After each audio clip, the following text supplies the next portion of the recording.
میں نے نیت کی تھی یہ مجھے ملی ہے، میں قبر میں لے کے جاؤں گا، یہ پہلا شخص ہے جس نے مجھے بے بس کر کے لے لیا مجھ سے۔ نعمتیں بھی ہجرت کرتی ہیں، آج اس کے پاس ہیں تو کل اس کے پاس ہے۔ 7 آسمانوں کی برکات، چاہے وہ رزق، عزت، صحت، نور، نورانیت، روحانیت، رزق روحانی، رزق جسمانی، کمالات، برکات، خیریں، راحتیں، رحمتیں، عافیتیں، نسلوں کے لیے شادیاں، خوشیاں، نصیب، مقدر، اور 7 زمینوں کے خزانے اللہ اس بندے کو عطا فرمائے گا انشاءاللہ۔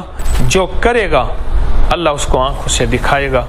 میں تو سالہ سال سے بتا رہا ہوں، اور سالہ سال سے رب نے آنکھوں سے دکھائے، منظر دکھائے۔ بہت رویا، اتنا رویا کہ میں نے کہا مولا مرشد بھی لے لیا تو نے، اور مخلص بھی لے لیے، اور تیرا ساتھ بھی نہیں ہے۔ اگر تیرا ساتھ ہوتا تو مجھے در در کی ٹھوکریں نہ لگتی اور لوگوں کی ان کیفیتوں کا سامنا نہ کرنا پڑتا۔ پر رو کے ایسے سویا تو مصلے پہ ہی وہ ٹکڑوں والی سندھ کا ایک خاص انداز ہے، اس کی چائے نماز بنی ہوئی تھی جس میں آدمی اتحیات میں ہی بیٹھ سکتا تھا، چھوٹی سی تھی۔ بس ویسے ہی میں ایسے زمین پہ لیٹ گیا تو مرشد خواب میں آئے، تشریف لائے، ایسے سینے سے لگایا اور میں بلک بلک کے رویا۔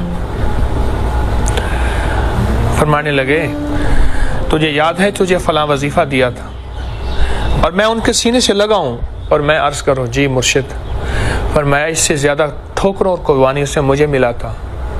تجھے یاد ہے تجھے میں نے فلاں عمل دیا تھا، فلاں نقش دیا تھا، فلاں تعویذ، ایک ایک چیز دہرائی دہرائی دہرائی۔ اچھا وہ دہراتے جا رہے تھے، میرا غم ہلکا ہوتا جا رہا تھا۔ ان کے سینے کے اندر، دل کے اندر کی ٹھنڈک، خلوص، سچائی، میرے پچھلے سارے چھالے، غم، ٹھوکریں، کانٹے، بھوک، پیاس، جاگنا، بے خوابی، ان ساری چیزوں کو بس ایسے ہلکا کرتی جا رہی تھی۔ تو کوئی بات نہیں، منزل مل جائے گی، بس تمہاری قربانی دیکھنی تھی، اور تمہارا جمنا دیکھنا تھا، اور تمہاری استقامت دیکھنی تھی۔ ایسی شاباش دے رہے تھے اور کہہ رہے تھے میرے بیٹا تیری استقامت بہت اچھی نکلی، تو جمع رہا، ناگواریوں پہ برداشت کرتا رہا، پریشان نہ ہونا، ہمیں اب اس کی بھی ضرورت نہیں۔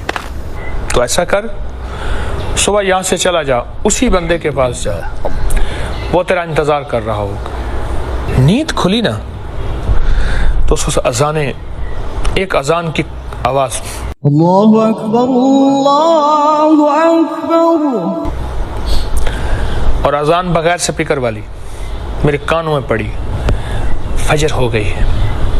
تو میں اٹھا، اب میرے جی میں آئے کہ بس میں یہاں سے نکل جاؤں، لیکن میں نے کہا اخلاقاً اچھا نہیں کہ میں ان کی اجازت کے بغیر، ان کو اطلاع دیے بغیر چلا جاؤں۔ ان کی اوطاق سے، اوطاق کہتے ہیں ڈیرا، ان کا کوئی مہمان خانہ جو بھی ہے۔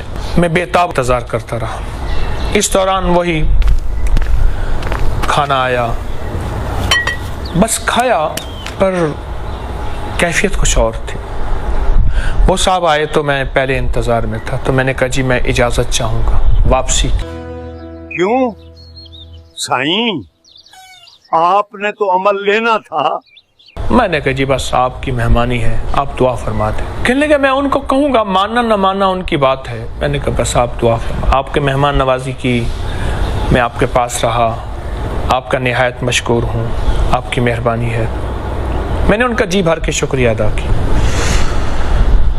وہ حیران بھی تھے، پریشان بھی تھے، ان کو حیرت بھی تھی کہ عجیب انسان ہے، ایک پل میں اس کو کیا ہو گیا۔ یہ حیرت کی ملی جلی کیفیتیں اس کے ساتھ تھی۔ میں آ گیا، پھر وہی ویگنیں، وہ ایک ڈالے، پھر وہی راستے، وہی چیزیں، پھر وہی سفر، کبھی پیدل کا، کبھی تانگے کا، کبھی کچے راستوں۔ واپس ان کے پاس پہنچا میں۔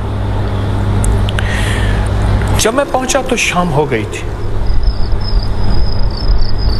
میں نے سوچا کہ روٹی تو ملے گی نہیں۔ میں نے راستے میں ایک جگہ روٹی کے اوپر سالن رکھوا لیا، رکھوا کے اخبار لے کے میں نے اس کو، ایک رومال تھا میرے پاس، میں نے اس میں باندھ دیا۔ جب میں وہاں گیا تو وہ شخص بے تابی سے میرا انتظار کر رہا تھا۔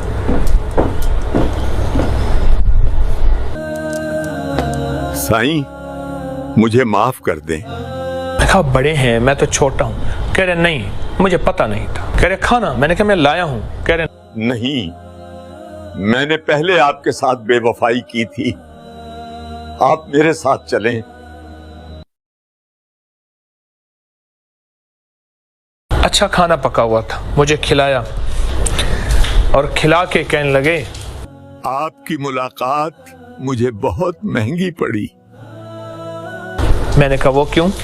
کہنے لگا رات کے آخری پہر میں اذان سے پہلے ایک بابا جی ہیں، اس شکل کے، اس شکل کے، اس شکل کے بابا جی، وہ میرے پاس آئے، مجھے انہوں نے تھپڑ مارے، ان کے پاس ایک جوتا تھا، مجھے جوتے مارے اور کہنے لگے میرا بیٹا تیرے در کی غلامیاں کرتا پھرے، تجھے پتا نہیں کہ وہ کون ہے اور تجھے پتا نہیں میں کون ہوں۔ تو نے اس کو خالی بھیج دیا، تجھے شرم نہیں آئی، حیا نہیں آئی؟ مجھے بہت مارا، میں معافی مانگتا رہا، اور ان کے ساتھ طاقتور ترین کوئی بلائیں تھیں ادھر ادھر کہ اگر میں ان کے اوپر ہاتھ اٹھاتا ہوں واپس، میں طاقتور تھا وہ کمزور تھے، تو بلائیں انتظار میں تھی مجھے کھا جاتی، اور ساتھ ایک بہت بڑا آگ کا الاؤ تھا، وہ جل رہا تھا، اور اس بات کا اشارہ تھا کہ اٹھا کے تجھے اس میں پھینک دیں گے۔ اور مجھے ایک احساس ہو رہا تھا مجھ جیسے بخیل کنجوس وہ پہلے سے اس میں جل رہے ہیں، ان کی چیخ و پکار، ان کی آوازیں مجھے آ رہی تھی۔ بس ایک خوف کا ایک منظر تھا انوکھا جو میں دیکھ رہا تھا۔ پھر اپنے بدن سے مجھے داغ دکھائے، تھپڑوں کے داغ دکھائے، انگلیوں کے نشان، ہاتھوں کے نشان، جوتوں کے نشان، تازہ تازہ، اور ایک نشان ہوتا ہے، ایک اوپر ابل آتا ہے، اتنا سخت نشان ہوتا ہے، یعنی جیسے بندہ ہاتھ لگائے تو کھال بھی ادھڑ آئے گی، ایسی نشان، جیسے کسی کو نا بہت زیادہ مارا جاتا ہے، تشدد کیا جاتا ہے۔ مجھ سے فرمانے لگے آپ آرام فرما لیں، میں صبح فجر کے بعد آپ کو یہ عمل شروع کرواؤں گا، یہ عمل میں نے آج تک کسی کو نہیں دیا۔ لیکن میرا ایک واقعہ بھی آپ کو سننا ہوگا صبح، کہ یہ میں نے عمل کہاں سے حاصل کیا اور کیسے حاصل کیا، اس لیے میں کسی کو نہیں دیتا، کیونکہ خود میرا حاصل ایسا ہے کہ وہ خود ایک بہت بڑی داستان ہے، اس لیے میرا جی نہیں چاہتا میں کسی کو دوں۔ صبح ہو گئی، رات کچھ پہلی ہی رات تھی، مشروع کے باوجود مجھے بڑی نیند اچھی آئی۔ وہ صاحب آئے، ہم نے اکٹھی فجر کی نماز پڑھی، اور مجھے مکھن کھلایا، مجھے پراٹھے کھلائے، مجھے لسی پلائی، مجھے ایک سالن تھا سبزی کا وہ کھلایا، مرغی کا سالن دیسی پکی ہوئی وہ کھلائی، بہت کھانے کھلائے، اور بار بار کہتے تھے، روتے تھے معاف کر دے۔ سائیں مجھے معاف کر دیں، مجھے نے پتا تھا کہ آپ کے سر پر داتا صاحب کا ہاتھ، وہ آپ سے اتنی محبت فرماتے ہیں۔ اور یقین جانیے اس شخص کی معافی کیفیت ایسی تھی، مجھے ہی رونا آ گیا، ترس آ گیا کہ یا اللہ میری غلطی ہے، میں نے ضد کر بیٹھا کہ میں لے کر جاؤں گا، اور میں ادھر ادھر دھکے کھاتا رہا، شاید میری ہی وجہ سے بیچارے کو سزا ملی، اور میں نے خود معافی مانگنا شروع کر دی۔ اب میں نے معافی مانگی تو بیچارہ اور پریشان ہو گیا کہ آپ کیوں معافی مانگتے ہیں۔ میں وہ داستان کیسے بتاؤں؟ یاد رکھیے گا، الفاظ کا ترجمہ ہو سکتا ہے، کیفیات کا ترجمہ نہیں ہو سکتا۔ کبھی وہ روئے، کبھی میں روؤں، کبھی وہ معافیاں مانگے، کبھی میں مانگوں، وہ معافیاں وہ مانگے جس نے مجھے در در خوار کیا تھا، میں معافیاں مانگوں کہ میری وجہ سے آپ کو اتنی بڑی سزا مل گئی۔ بس یہ کشمکش تھی، اس میں ندامت دل میں، میرے دل میں ندامت، پھر قرآن پاک اٹھا کے لے آئے، ایک ہاتھ کا لکھا ہوا کلمی مخطوطہ تھا، لکھا ہوا قرآن پاک تھا، ہاتھ کا لکھا ہوا، اس پہ سورت فاتحہ نکالی۔ مجھے کہنے لگا آپ دیکھتے ہوئے سورت فاتحہ اس وقت تک پڑھیں جب تک آپ کو روکوں نہ اور انگلی نہیں رکھنی۔ کیوں؟ ورقہ بہت خستہ تھا، ٹوٹ جاتا تھا۔ میں پڑھتا رہا حتیٰ کہ اشراق ہو گئی، مجھے پتہ نہ چلا، چاشت ہو گئی، مجھے پتہ نہ چلا، 10-11 بج گئے، پتہ نہ چلا، 12 بج گئے، پتہ نہ چلا، سورج سر پہ آ گیا، سورت فاتحہ پڑھتا رہا۔ آخر میرے کندھے پہ ہاتھ رکھ کے پیٹھ پہ کہنے لگا، سائیں بس۔ سائیں، میں نے آپ کو سورت فاتحہ بخش دی۔ اور یہ جب اس نے بخش دی نا تو وہ ڈوب گیا، رو پڑا اور ایسے ہاتھ رکھ کے پلک کے رونے لگا۔ میں نے نیت کی تھی یہ مجھے ملی ہے، میں قبر میں لے کے جاؤں گا، یہ پہلا شخص ہے جس نے مجھے بے بس کر کے لے لیا مجھ سے۔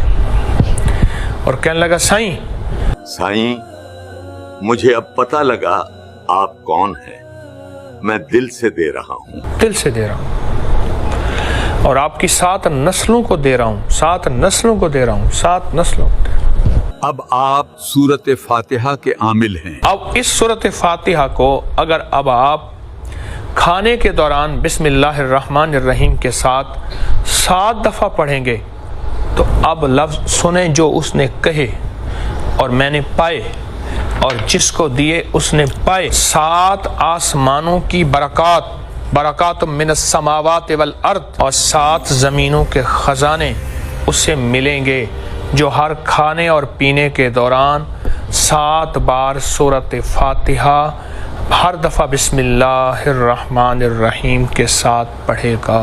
سائیں یہ عمل ہے، بس یہی کچھ ہے۔ آپ یقین جانیے جب اس نے یہ عمل دیا، قرآن پاک کو بند کیا اور وہ گھر رکھنے گیا، بہت رویا، مولا تیرا نام اتنی مشکل سے ملتا ہے اور تیرے نام کے متلاشیوں نے کیا کیا قربانیاں کی ہوں گی، کیا کیا مجاہدے کیے ہوں گے۔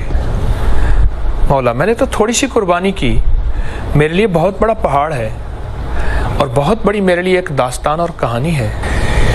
میں امام ترمذی کے مزار پہ کھڑا تھا، حکیم ترمذی کے مزار پہ، ترمذ میں، ایسے سامنے دریائے آمو تھا، ایسے کھڑا تھا اور ایک دم میری اچانک سوچوں کے دھارے کہاں چلے گئے۔ کتنے درویش ایسے تھے جنہوں نے دریائے آمو میں کھڑے ہو کر، دریائے آمو روس کے بڑے دریاؤں میں ہے، وہ بہت بڑا دریا، بہت بڑا دریا، اس کے ادھر افغانستان ہے۔ مولا اس دریائے آمو میں کتنے درویشوں نے چلے کیے، کتنے درویشوں نے تیرا نام لیا، کتنے درویشوں نے اس دریائے آمو کو کشتیوں کے ذریعے پار کیا اور اللہ کی تجلیات اور کمالات دیکھیں، کیونکہ روایات میں آتا ہے دریائے آمو کے اپنا پیندے میں نیچے تہہ میں روحانیت اور معرفت کے خزانے پڑے ہیں۔ یہ ان کو پتہ ہے جو جانے، ہم نے سنے۔ اور اگر میں اس سارے واقعے کو بیان کرنا شروع کر دوں تو 2-2.5 گھنٹے کی داستان ہے ناگواریوں کی، اور میں آپ کو سناتا جاؤں اور آپ سنتے جائیں، یقین والے سبحان اللہ کہتے جائیں اور بے یقین کہتے جائیں کہ یہ کیا کہانی ہے، طوطا کہانی ہے، اور کیا دکانداری ہے اور کیا شعبدے بازی ہے۔ دیکھو بات سنو، دکانداری شعبدے بازی تو تب کروں کہ یہ ایک میں گیا تھا ہمالیہ کے پہاڑ پہ، وہاں ایک پتھر ملا تھا، اس میں سے مجھے ایک دوائی ملی تھی، میں نے ایک دوائی بنائی، ایک پڑیا 5000 روپے کی ہے، جو کھائے گا وہ یوں ہو جائے گا، یوں ہو جائے گا۔ یا تو میں اپنی داستان کے بعد پڑیا بیچوں اور آپ کہیں کہ تو داستانیں سناتا ہے، ایسا ممکن نہیں۔ یا کہانی کے بعد کوئی تعویذ بیچوں، یا میں کوئی چیز، کوئی نفع، دنیاوی نفع حاصل کروں، مجھے ان داستانوں کے بعد آپ سے کیا لینا ہے؟ صرف ایک بات کا احساس دلانا ہے کہ کوئی چیز کی بے قدری نہ کرنا. اگر مفت میں مل جائے اور سہولت سے مل جائے، اگر بے قدری کرو گے اللہ نعمت چھین لیتا ہے. ہم خالی ہو جائیں گے، وہ نعمت اٹھا کے کسی اور کو دے دے گا. کسی ایک اللہ والے کے بقول یہ لفظ بھی یاد رکھیے گا، لوگ ہجرت کرتے ہیں، پرندے ہجرت کرتے ہیں، نعمتیں بھی ہجرت کرتی ہیں. آج اس کے پاس ہیں تو کل اس کے پاس ہے. سورۃ فاتحہ اپنے ہر کھانے پینے میں، اس کے کمالات کے لیے اتنا کہنا کافی ہے.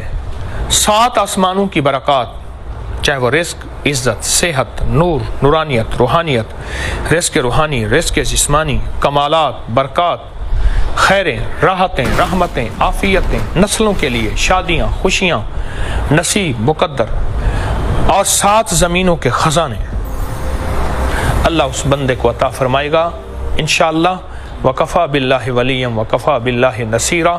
جو سورۃ فاتحہ 7 بار اپنے ہر کھانے اور پینے میں بسم اللہ الرحمن الرحیم کے ساتھ پڑھے گا، کوئی مشکل نہیں. وضو اس کے لیے شرط نہیں، پاکی ناپاکی اس کے لیے شرط نہیں، قبلہ رخ ہونا اس کے لیے شرط نہیں، کعبہ کا سایہ اس کے لیے شرط نہیں، کعبہ کا دروازے کے سامنے ہونا اس کے لیے شرط نہیں، صفا شرط نہیں، مروہ شرط نہیں، مزدلفہ شرط نہیں، عرفات شرط نہیں، مینا شرط نہیں، بیت المقدس کی چھت کے نیچے شرط نہیں. اخلاص، خلوص، سچا یقین شرط ہے. اللہ کے وعدوں پہ یقین شرط ہے. جو کرے گا اللہ اس کو آنکھوں سے دکھائے گا. میں تو سالہ سال سے بتا رہا ہوں، اور سالہ سال سے رب نے آنکھوں سے دکھائے، منظر دکھائے، برکات، ثمرات، کیفیات، کمالات، حالات، واقعات، مشاہدات، تحیرات، حیرت انگیز چیزیں.